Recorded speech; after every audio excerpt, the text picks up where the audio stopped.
Hello, Brian. Hi, Haley. You Long you look time. you look beautiful. Thank you. You look wonderful too. It's so nice to see your face. I have missed you. I've missed you too, but we've had good reasons. You've had a lot going on, And you and went to upstate. You had your usual trip to yeah, the. we we went to the Adirondacks for the 4th of July. That's right. Got COVID, so we spent the entire vacation behind a plate glass window, looking out at family, having fun on the beach. But it gave time to Ray and me to be together, Nice. and I started, yeah, I started reading. I used to enjoy reading, and then I got away from it because so much of what I was reading were things people sent to me, wanting me to give them feedback or a quote or whatever. So I wasn't really choosing my reading. My reading was piling up on beside my bed. But Right. my brother sent a book to Ray for his birthday called The Scottish Boy, and Ray read it, and it was actually a book, and I haven't picked up a book in a long time. And it's a man-on-man romance kind of thing, and I got addicted. I love them. They take me to another world, and it's a world that I can relate to, as a gay man. So we read a lot during that period and talked a lot. So it was not awful for us. And It's just different. yeah, Have it was you different. both recovered from COVID or? Yeah, we have. It took us, well, I say we have, Haley. I think there's a thing called COVID fog. um, Um, I've the heard long other people COVID? talk about it, and I'm not so sure I'm not experiencing it. I know that at my age, which is 74 and a half, I typically people my age have trouble remembering a name. You know, they they just can't pull it out, or a word. Mhm. What is the word? I know it. I know it. I know it. And after a minute, it'll come to you. But it's but COVID, I think, is expanding or extending the amount of time and the frequency of time that I'm. Uh, it's not like I walk in a room, I can't remember why I went there. Everybody has that experience, right? It's more just, what is your name? Or what were we talking about? That's a It's com. I think COVID is a very interesting thing. I've had COVID. I got it very, I don't even know how I got COVID, but I got COVID. And I ended up getting the long COVID symptoms, which took like a month to really work at and get the COVID kind of out. But then I came down with another cold, and immediately I was like, this better not be COVID. But I think Yeah, we yeah. have to, for me at least, and where I am with this and what I've experienced personally with my clients and my friends that have all had COVID now, finding somebody that hasn't had COVID is rare. Um, Hmm. it's a different sort of bug. And I Hmm. think it is a new bug or a newer bug. And we're not even close to understanding what it does in the body and how long it stays in the body and how it moves around. And, it's a little bugger. And how new variations on the bug you're not protected against. Just because you had this virus doesn't mean you're protected against this virus. Um, So I it think, stays in your body too. yeah, It doesn't just leave your body after a week. The COVID that like makes you sick stays there for like a good month and moves yeah. around and creates havoc.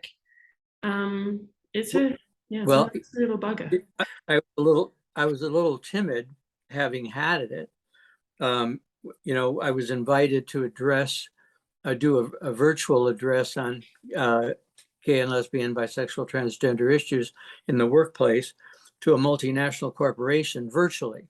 Mhm. And in fact, the company was in Dava. They software uh, experts, and also they're getting into capital some money issues. Capital financing. Yeah, yeah. So they told me I had 500 people on the line, Amazing. which is great. And but I didn't miss a beat. I was afraid that in the past I was able to start a story and go for 2 hours and bring people right back to the point. And this one, I was doing the same stories, but I was reminding myself as I started back, this is what you were talking about. So now you know where to get back to. I kept doing that and it was perfect. I Genius. did not miss a beat because I had planted the seed. This is what you're talking about. And this is why. Yeah, and I think if we go back to the COVID fog, I think some of that is the COVID bug, but I think some of it's exhaustion from the last Mhm. 2.5 years, 3 years, where it's just, trying to keep up with everything is exhausting. And I think it's our innate sense to just, that's not important, dump it. Well, and it depends on your age. Yeah. Those of us who are, retired or near retirement, um, uh, or whose husbands are begging us to use the word retirement, uh, we developed patterns during COVID that weren't so bad.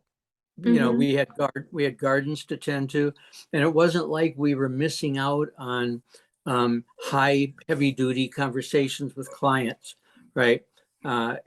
So it was a pace that a lot of us liked because Yeah. entertaining changed. Sometimes you look at your calendar and you wouldn't see an open space because you're going there for dinner, or they're coming here for dinner. You're going there for dinner, they're coming here. This is a fundraiser you got to go to, and that all changed with COVID. And a lot of people loved it. They loved not having. And it is a transition now, getting back Yeah. into that. And I find myself where, I really did enjoy most of COVID. I enjoyed the excuse that it gave, the cover it gave to be an introvert. And I Mm-hmm. really enjoyed that. And as I find myself now becoming more and more social and having that calendar where it's just like, oh my God, I have no me time. I find myself kind of sitting Mm-hmm. there going, careful what you wished for. Be really careful of Right. your I, thoughts going now because you're going to manifest that. I used to, on the plane coming home from a speaking engagement, I would look at my daily minder, those notebooks that showed you the month in advance. Yeah. And I would get exhausted looking at it, thinking, you go out next week and the week after and the week after that, you don't have a break until 4 weeks from now. And you have to sort of say, okay, I can You do can this. suck it up. You can do it. Yeah. It's Because being asked is just it's so nice to be asked. it is nice to be asked and it is nice to be out. And I find that, one of the benefits of COVID and one of the wonderful teachings that came out of COVID was this training and this creating a new habit of only do what's important to you. So Mhm. even as I see my calendar filling up and sort of being flattered that I'm being asked and like people now know me and people are talking about me, it's still important for me to have my time and for me to say, nope, I'm done, I'm out. And I feel like Uh-huh. the big difference between like pre-COVID Hayley and post-COVID Hayley, the confidence to say, I'm not going out or I'm not doing that is much, much stronger. That's great. And I think And that for me, that's a benefit of COVID. did I hear you say that more and more people are aware of you and what you, Yeah. that's great. Was it all word of It's mouth or? it's all word of mouth, which is Wow. amazing. It's the way that I wanted to do it, and I was very stubborn about doing it that way. When everybody was kind of like, "You need to do social media," no, no, no, no, no, Mhm. and I was just like, "Nope." And it has been a wonderful sort of.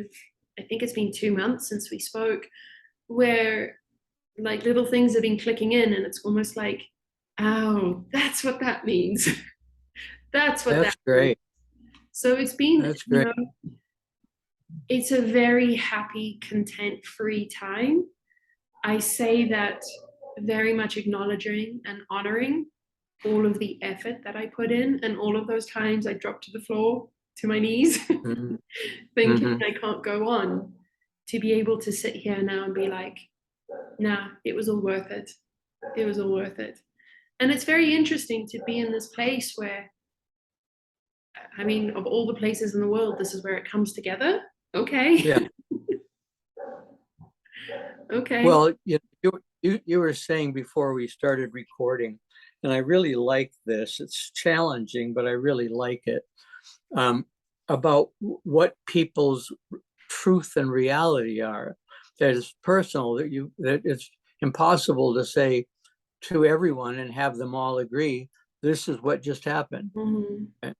And so I become aware through that you can't really talk about other people's feelings, even if they're your age, with growing up with the same privileges.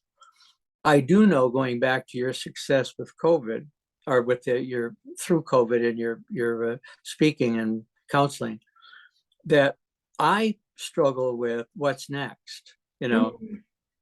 I loved not having anything to do.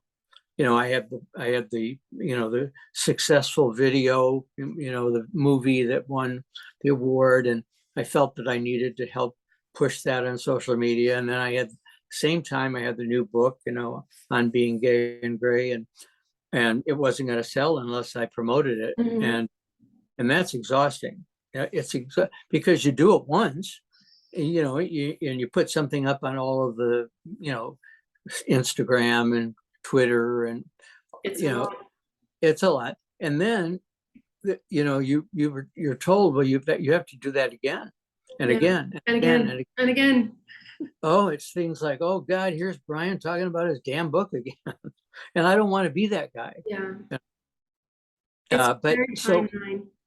so I enjoyed not having anything to do. Um, no agenda. It shook me up a bit, because I thought, I'm missing something. There's something I'm supposed to be doing. Well, the Endava thing was one. So, I got that done. But I sit here and wonder, Hayley, oh, okay, you have lots of things you can point to, that you're pleased with, that, you helped other people.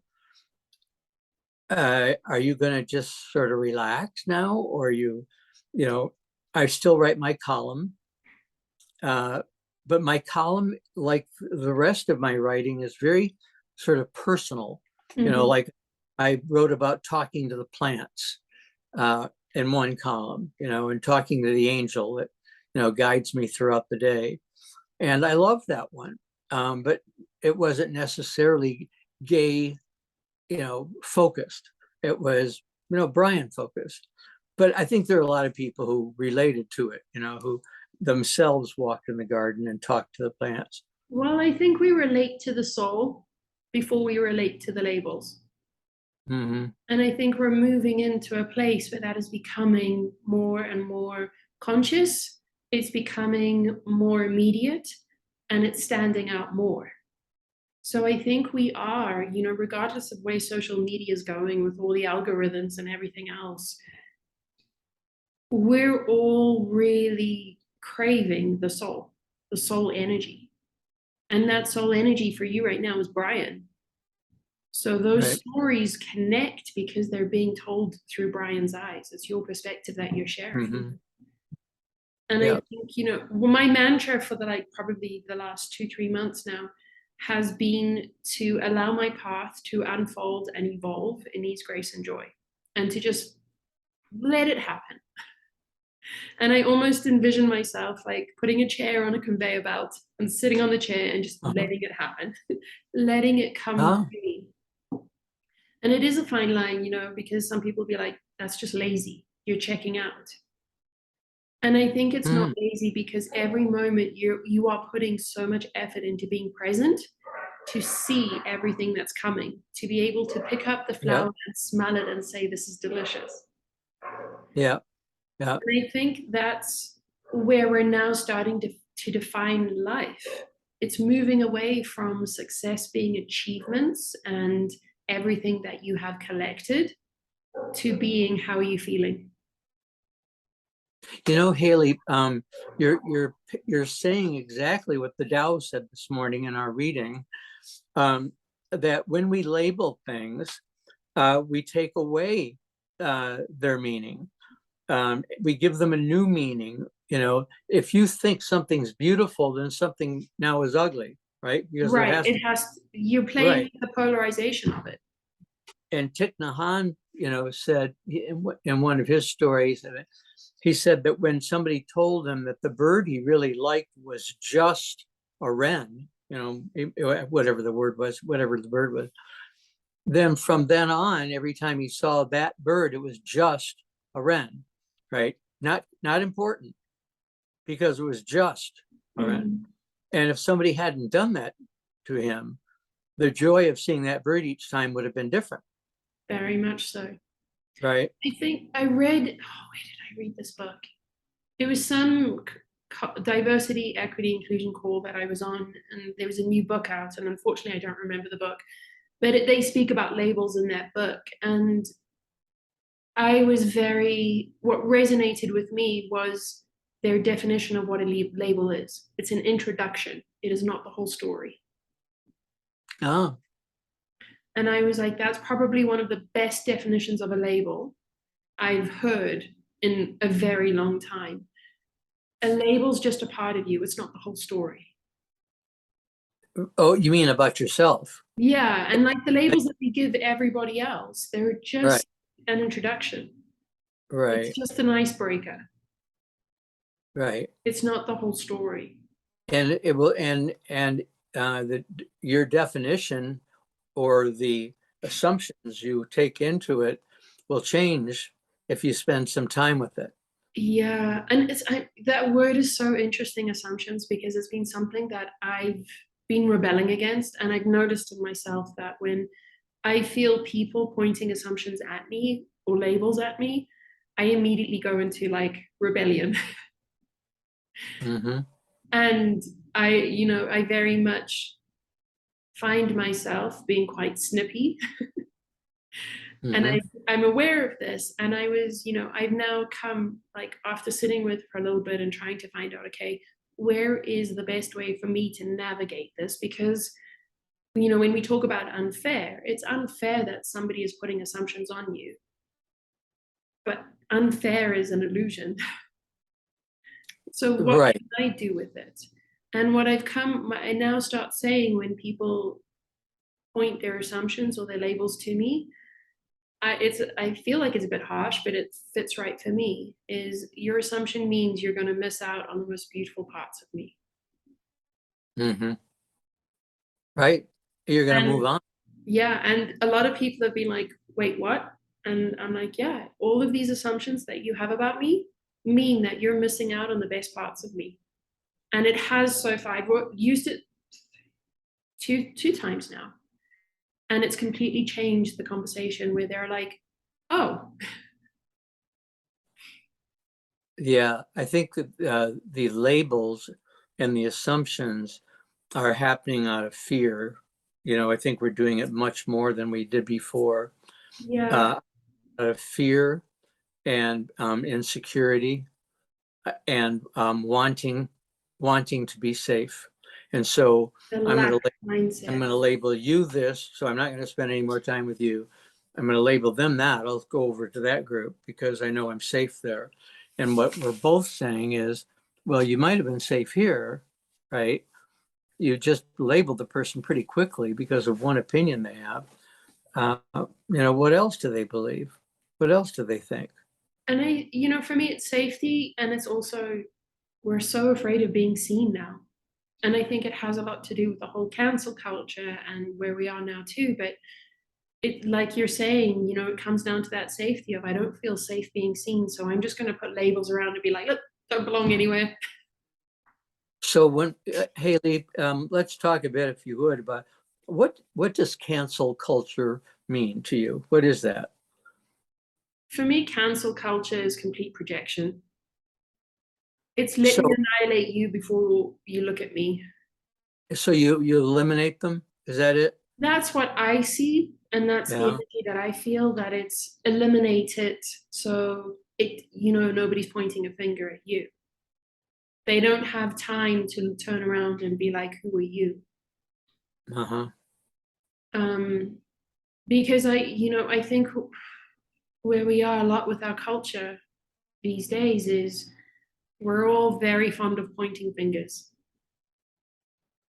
And I think Well, cancel culture and we is, can't point them fast enough. we can't point them fast enough. And ultimately, where they need to be pointed is towards us. Right. And I think the cancel culture is just that on a collective perspective. It's let's annihilate that. Let's not look at the problem because then we have to do something. Let's just annihilate it. Right. It takes time and it may not be our priority.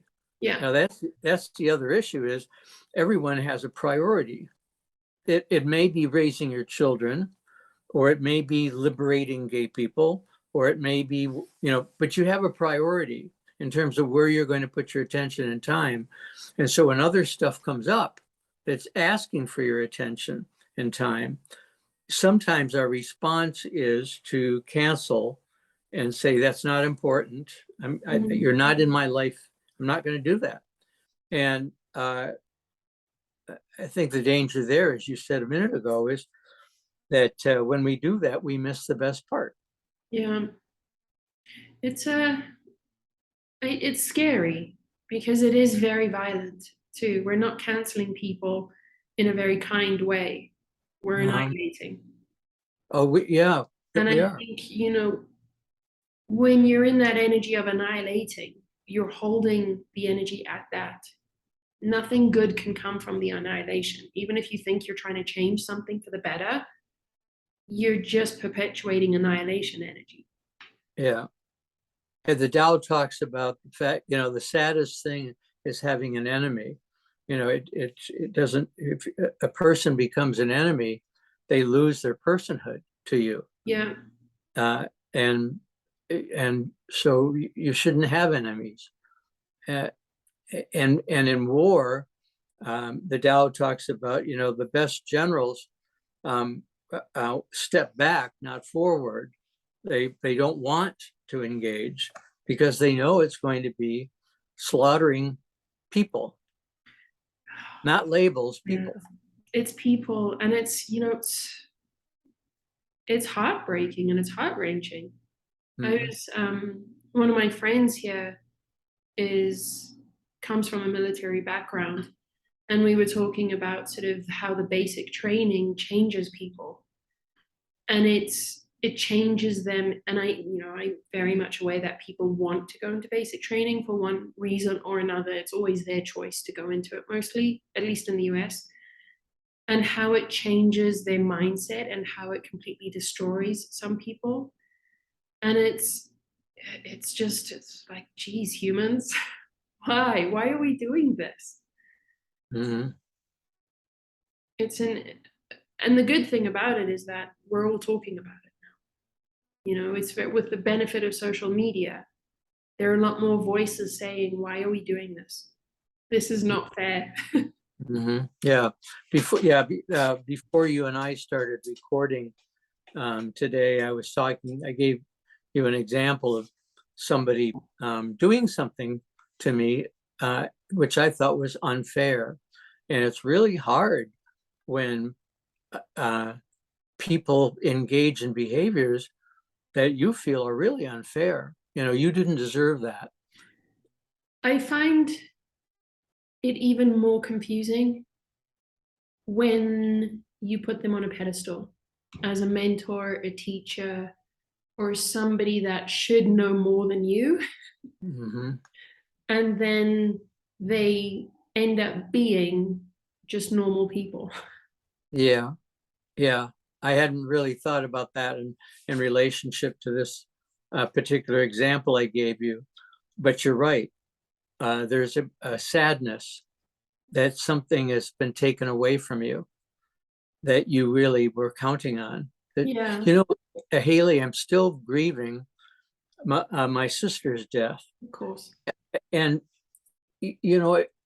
it could have been a different sister and a different reaction to me, have a different impact. But my sister Kathy's death, which was way back, prior to Thanksgiving last year, during the day I just feel like something's missing. I can't call. She's gone from my life, and there's no replacing it. And then so you lose something else. Mm-hmm. A person that you found important, and they're gone. And you're at an age where more and more people, are gone because of your age. It's unsettling. Death is such a funky thing. Well, not so much death, leaving. Leaving is a funky thing. Mm, And for me, my comfort is always in these texts like the Tao, the Kybalion, and Thich Nhat Hanh, Pema Chodron, who's in them, they say that people are always our teachers. And there's always this teacher-student relationship. You only find your teacher when you're ready for your teacher. mhm, And then eventually your teacher says, that's enough, you need to go and do it now. mhm, So for me, I view leaving as that it gives me comfort to remember that when somebody or something leaves my life. mhm, On the other side of that, there's also the when I don't get what I want. mhm, When you think you need a person or you need something and it doesn't happen, for me, my comfort is always better is coming. The best is yet. well, yes, I could have 20 years ahead of me. Uh, I'm not sure I want 20 years, but I could have 20 years ahead of me, and I may not have done my best work yet. You Mhm. know, I may not have experienced ultimate happiness yet. So, my sister's death is not my death. It just caught me by surprise at how significant she was in my life. And where do you think fairness fits in that? Do you find yourself saying it's not fair? Not there. I felt when somebody that I admired uh, admonished me for something that I didn't do, and I felt that was really unfair. And uh, I can't, I told you before the story of the monkey and the raisins. I was 4 years old and we were at the zoo and I put my hand out with some raisins for the monkey and he grabbed the box out of my other hand, and I wouldn't let go of it. I was screaming and the monkey was screaming and my parents were saying, let go, let go, let go. Well, from my mind, that was unfair. That monkey, I was giving him these raisins. Now, why did you have to take the box? Right, greedy. It's a great story to, It really is a good metaphor for life. absolutely. I offered you these raisins and you took my box. And I think, for life and for service too. Yeah, yeah, yeah. Yeah, you never know what's going to happen, do you? And No. you never know what needs to happen. And I think for me, where I am now, my work is very much in just really trusting that my life is good and that everything that is coming has a good reason, is a good thing, is meant to be for good. Hmm. It doesn't mean that it's not painful. It doesn't mean that while in between our little hiatus, I had an amazing experience of having many clients directly impacted by the Highland Park shooting in Chicago, the last one. And I was able to do my work and help through that. But on the other side of that, there was still that very human part of me where it's just like, why is this happening? Hmm. And I think it's, as much as we can be present, it doesn't mean that you're no longer human. It doesn't mean that you no longer sit with these things like, why isn't Kathy here? I miss her. Why isn't Hmm. this happening for me? I want it. These are human things that we do not escape simply because we're human. And I think a Hmm. lot of the time we try and escape out of it. We try and jump past it, or we try and find some logical reason to not feel it. I think sometimes we just need to sit and stay with it. Yeah, I was thinking about the shooting and uh, And so you were working with people who were directly affected by it. Mhm.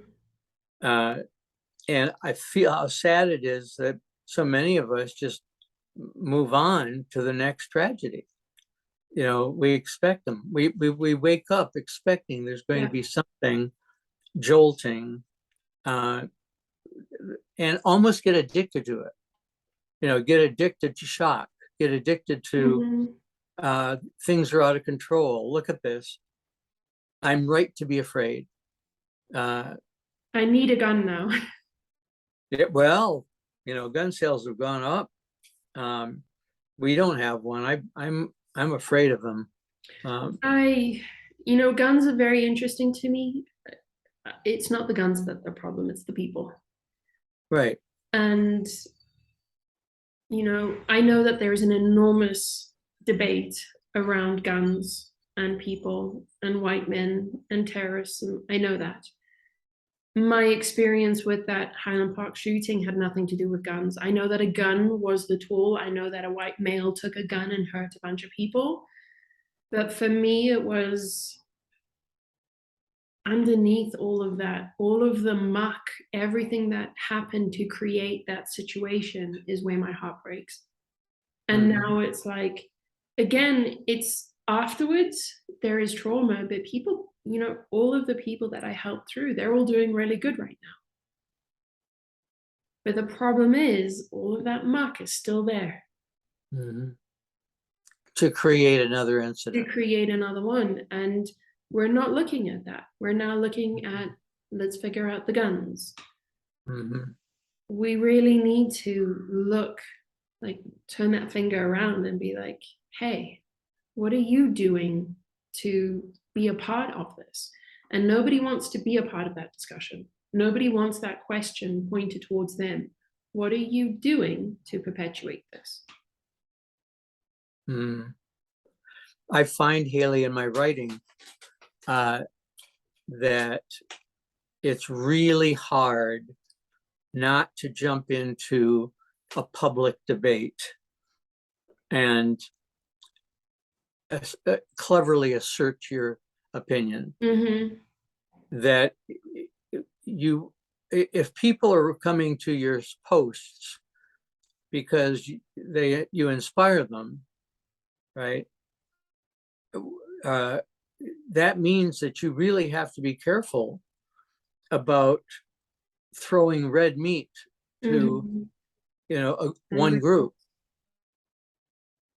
I care that there are a handful of Republicans who are in my group, and I feel like I take care of them by not assaulting. Now, that doesn't mean that we can't say a behavior was wrong, what somebody did was wrong, but but to make it that everybody with that label is to blame.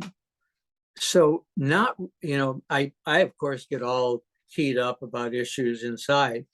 And I told you before we started that one of the things I've learned to do to be present is just say the word drama. Mm-hmm. And because I get lost in drama all day long, you know, and so as soon as I catch myself, I say drama, and it brings me back to, Lincoln walking the dog, and how wonderful the clouds look, and listen to the birds, and it doesn't last forever. But if I catch myself again, say drama, the more I do it, the more likely it is that I'll see the clouds on a regular basis, right? Indeed. Yeah. So I can get in dramas all day long, but I don't want to then go write about them to No. get it off my chest, right? Because I'm not helping anybody. And how much of that is true? And that's correct. I mean, one of the things that I admire about you, but it's tough, is, your resistance to having whatever is called true, to agree with that. You believe that there are truths and that people have different perspectives that make things true for them. Mm-hmm. And telling a person that their perspective is wrong isn't going to ease their pain. It's just going to And make start a them, fight. it's going to make them more defensive Mhm. and separate them from you. One of the conversations that we had, and forgive me, I've forgotten her name. She was the lovely lady that sings. I don't know if you remember that conversation where she ended it singing. Oh, Christy Hardwick. Christy Hardwick. And at the time we were talking about Trump, and we were all saying, you know what, if Trump came in front of us, what would we do? And I think we all collectively agreed that we would like to just sit down and talk. Mm-hmm. Like it would be an opportunity to say, hey man, what's going on? How are Mm-hmm. you? And Mm-hmm. I do think that if we would slow down and exit the drama and instead ask, how are you doing? We would avoid a lot of that conflict. We would avoid the cancel. We would avoid maybe some shootings. That's a very Well, complex thing, though.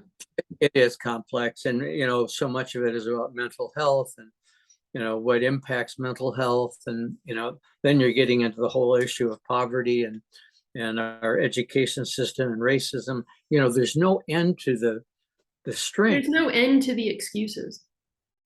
Right.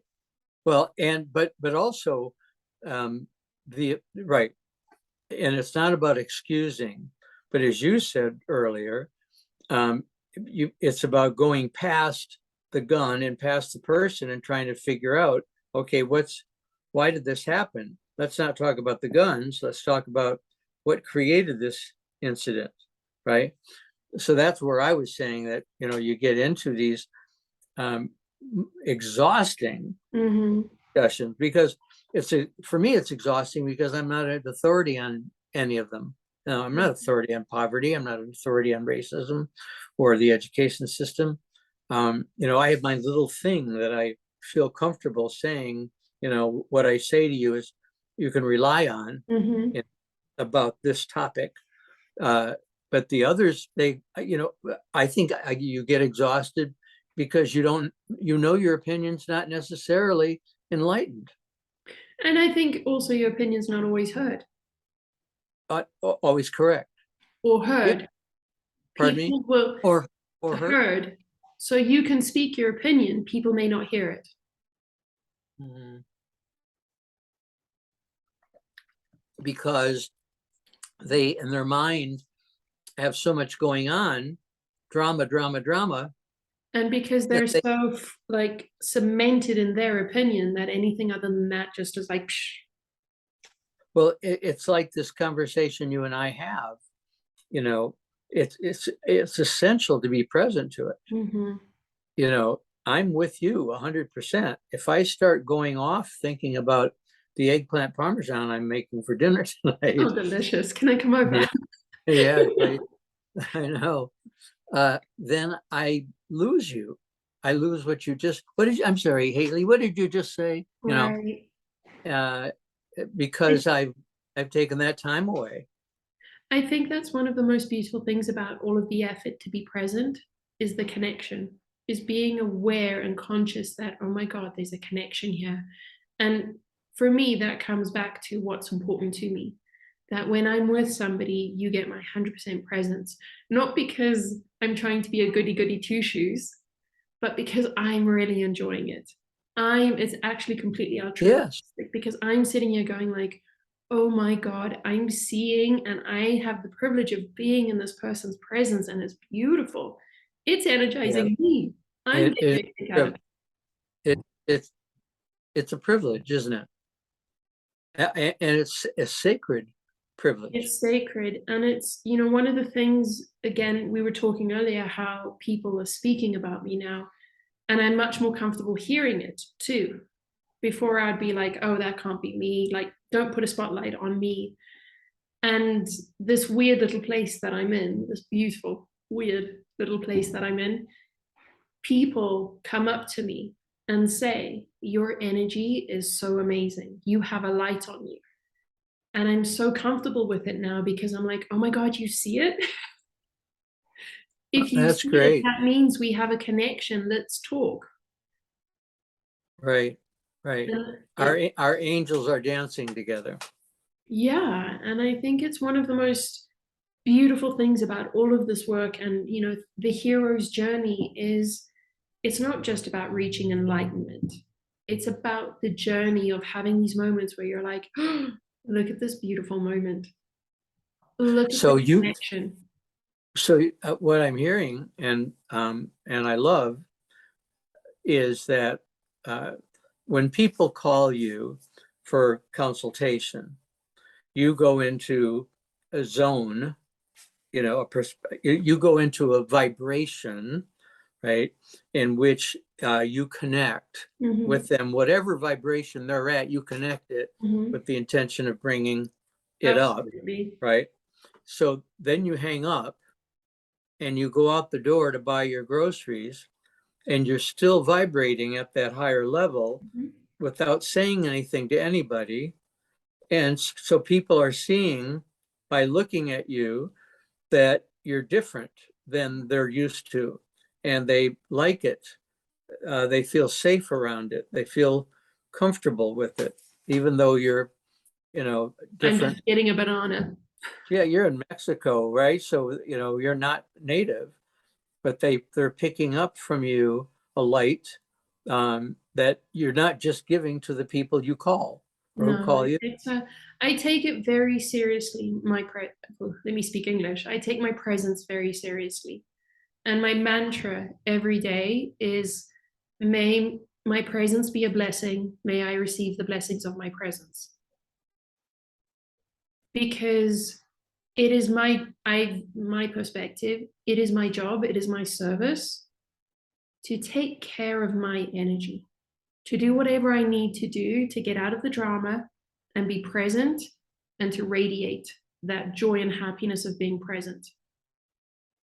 So I can then radiate that, and that's the blessing of my presence. And then when people acknowledge it, or people meet me at that same vibration, that's the blessing coming back. Can you share with me uh, how do you take care of yourself? Um, I talk to myself a lot.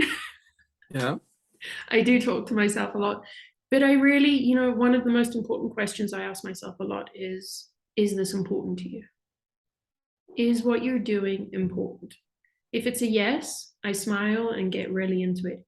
If it's a no, I put myself in timeout. I need to stop and figure out what it is that is messing up my energy there. Like you, a lot of the time I can get caught up in the drama. I'm living 5 different lives that have absolutely nothing to do with what's happening right now. For right, me, the effort there is that none of this is true. Focus, right. get presence in your It, body. Look what's in front it, of it, you. and it's true. I know that people get sick of hearing, these mantras, but it is true if you think it through, that the only thing that's real is the moment. The only thing. The only thing, and the way you are in the moment is through your senses, right?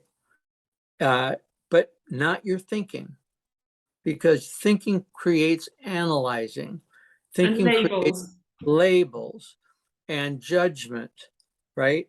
So if you can let go of all, and I've experienced it, Hayley, when I am in a drama, I can feel myself agitated, right? Oh, that's not fair. I would have said this. If I Mm-hmm. can't believe they left their car over the sidewalk. That's illegal. I should write, all of this stuff. And so if I say drama, oh, wow, Brian, you know, Yeah, I say that a lot, like, oh wow, Hayley, where oh, are wow, you? look at these clouds. They're billowing. They're gorgeous. And look at this dog. Everyone's watching him prance. He's so beautiful, right? And you're pretty healthy for your age. Look at you walk. Yeah, man. Life is And good. yeah, it is. And thinking about the past and thinking about the future is a waste of the moment. it is a waste of the moment, and it's the biggest leak of energy. So being able to, like, when you have the moments of this is heartbreaking, this is heart-wrenching, the way to come back out of that is to be super present and to look actually in the truth of where you are. Where you are right now, you're actually fine. You have everything you need. You can actually be happy right now, and you can actually have hope that the future is going to be okay. Just be present right now and be conscious of what you're trying to create right now. And for me, that's Right. a lot to do with God. Whether God is Uh-huh. a man or an energy or a massive universe, it doesn't matter to me. It matters to me that there's a No. power out there that is part of me, but part of everything. And, having those moments of drama where I do bring myself back and I'm like, I need to trust God here. I need to Mhm. trust that everything has a plan. I'm not aware of it. I haven't been to that board meeting. Yep. I need to trust that everything is working for me and for everybody else. Because ultimately, and this is my firm belief, my firm knowing, we are a universe of love. We are Mhm. not a universe of evil. Mhm. No, if you accept that we're all part of the same organism, right? Our souls are all connected. They all manifest the divine. Then, and the soul is made of love. You Mm-hmm. know, the anger comes from thinking. The anger comes from dramas, right? And but saying that you should not think about the past while you're in the moment doesn't mean that you can't think about the past at some point, especially in therapy. And the You know, past is wonderful data. It's yeah, really good information. but not necessarily accurate. Not necessarily accurate and not necessarily meant to be lived in. Mm-hmm. The past is a data lake. It's something that we can look back in and say, how did this work out then? What can I do better now? The past also, if we look at the past truthfully, we can see where we are now and how to improve. And what I find with most of the people that I encounter, our trajectory is always up. It's always getting better. Even though there are hard times, when we look back in the past, those hard times are still helping the trajectory go up to better and Mm-hmm. better and better. And I think that's what the past is helpful for, to look back honestly and be like, has your past really been that difficult, or has it actually been something that's been building up and up and up and up and up? Yeah, yeah. This will help you It trust takes a everything's going to it be takes okay. a while.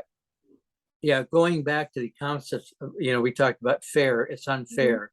The monkey grabbed the box.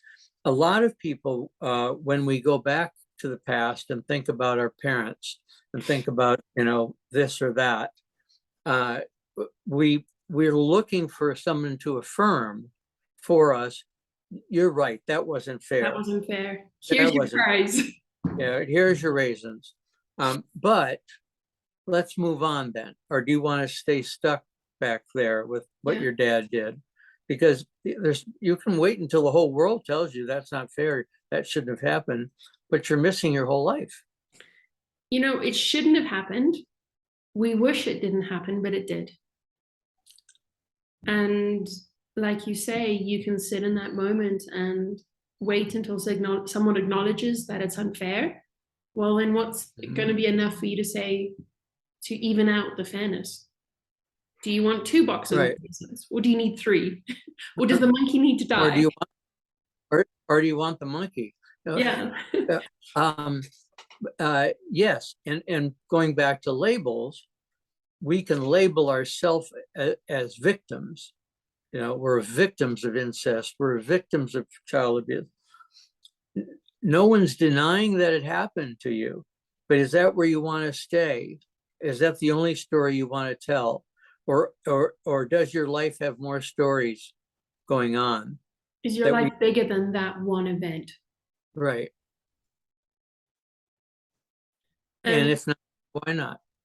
You know, I think you and I have both had experience with trauma and people that are in trauma, and the ones that say my life is bigger than this, they use that information. They Mhm. use it to be of service to help others. It turns into something beautiful.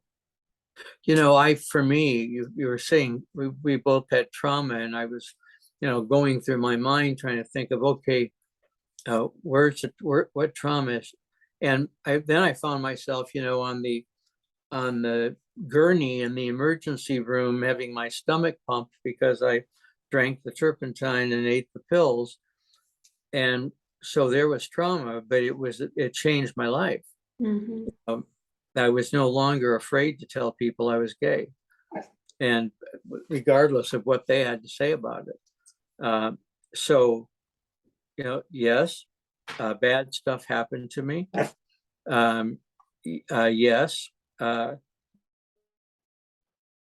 it was really hard, but boy, you came out of it and you've not looked back, right? And if you look at the trajectory, it's been up, up, up, up, up. Yeah, it has It been. hasn't been like crash, crash, crash, crash, crash. No, no, it's like an ascending Yeah. escalator. I'm taking two steps at a time, and it keeps changing the view. My view. Isn't that the beauty of Oh, presence? The view always oh my, changes. oh my goodness, the view gets wider and wider and wider, Yeah. clearer and clearer, um, and less egoistic. You know, the ego lets go in order to see better, because you can't see clearly through your ego, right? No, there's no clarity. That because the ego's purpose is solely to um, manifest you, focus on you, and your desire to be whatever you is uh, is blocking the experiences that you would otherwise have. I know we're running out of time, but I'm going to share my mantra for August. And Good. we had some very big energy at the beginning of August. But this is my mantra, and it has everything to do with what you were talking about, the ego. Allow the infinite potential to operate in unconstrained spontaneity, where rational ego is no longer a controlling factor. That's exactly what we just said, isn't Mm-hmm. it? Yeah. Yeah. Don't We let your don't ego. want to kill the ego. We just No, don't want it to be we, the controlling factor. we don't want the ego to kill us. We don't True. want the We or to want to be kill the friends. we don't want the ego to kill our soul. Yeah. Yeah. So are we out of time? We got 2 minutes left, my friend, but we will be speaking again next week We and will. then coming back to regular cadence come September, now that all the summer fun is Okay. over. Yeah. And I love you, and I'm I love grateful to have you you. in my life. Indeed. And thank you for this time. And I'm so happy we saw each other. Made my Me day. too. Send my Me, love to my, Ray and to Lincoln. oh, Speak next week. Ray said, please say hi to Hayley for me. I'm oozing love. Me too. Love. Bye-bye. Speak soon. Bye. Bye-bye.